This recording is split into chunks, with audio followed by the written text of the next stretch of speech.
પટેલ। હવે જોઈએ અગત્યના સમાચાર।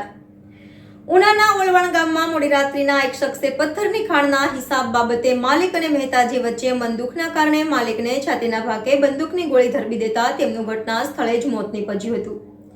આ બાબતને મરણ જનારની પત્નીએ નવા બંદર મરીન પોલીસમાં ફરિયાદ નોંધાવતા પોલીસે હત્યારાને ગણતરીની કલાકોમાં ઝડપી પાડી આગળની વધુ તપાસ હાથ ધરી છે।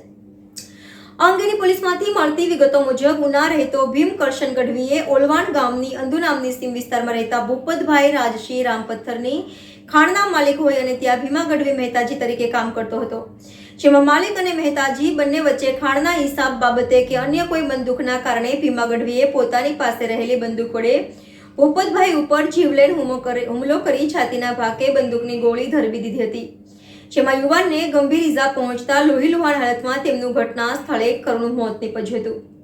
આ બાબતે મરણ જનારની પત્ની જશુબેન ભૂપતભાઈ રામે નવા બંદર મરીન પોલીસ ફરિયાદ નોંધાવતા પોલીસે હત્યારાને ગણતરીની કલાકોમાં ઝડપી પાડી લીધો હતો। આ અંગે પીએસઆઈ બાટવાએ આગળની વધુ તપાસ હાથ ધરી છે। યુવાનના મૃતદેહને પીએમ અર્થે ઉના સરકારી હોસ્પિટલ બાદ જામનગર ખસેડવામાં આવેલ છે।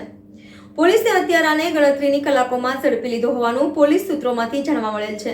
રિપોર્ટર વિવેક મહેતા, NN ન્યૂઝ, જામનગર। દર્શક મિત્રો, તમારી આસપાસ બની રહેલી અવનવી ઘટનાઓ વિશે જાણવા માટે NN ન્યૂઝને લાઇક કરો, શેર કરો, સબસ્ક્રાઇબ કરો અને બેલ આઇકન પ્રેસ કરો, જેથી આપને નોટિફિકેશન્સ મળતી રહે।